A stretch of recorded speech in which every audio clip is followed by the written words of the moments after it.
今日我哋嚟睇下黃金個動力有冇開始減弱到，同埋下一步如果要重拾個升勢，到底要睇啲咩元素呢？首先講翻尋日早上亞洲市場發生咗一樣幾有趣嘅變化，中國大陸傳出黃金免稅優惠被取消，有投資者覺得呢一個消息係負面嘅，因此黃金喺亞洲時段嘅時候就開始大跌啦。但就我個人嚟睇，我認為呢一個消息對黃金嘅價格係唔構成實際嘅影響嘅。點解呢？因為過去1年幾黃金已經係升超咗50%啦，即使免稅政策變動，買盤仍然存在嘅。再講翻現時嘅情形，黃金白銀個動力喺上個禮拜開始減弱，不過我認為而家缺乏嘅係黃金會唔會喺美元升嘅時候都可以保持到同時嘅升勢呢？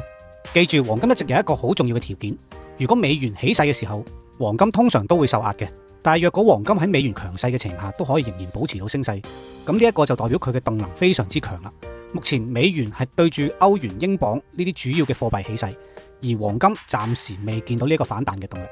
今日嘅情形入邊，美元仍然偏強，但係黃金未見有完全嘅配合。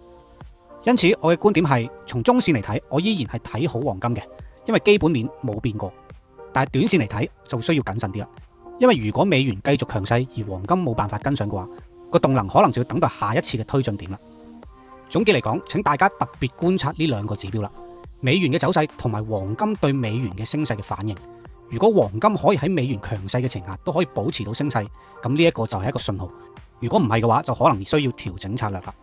如果你都想學識喺咁樣嘅市場入邊穩中求勝，記住 like、subscribe 同埋 share 呢條片俾你身邊嘅朋友。我哋 Patreon 嘅群組每個禮拜都會有更新策略嘅部署同埋資產配置嘅分析，我仲會喺群組入邊提供操作嘅提示，你都可以加入我哋，條 link 就喺下面 description。我哋下條片見。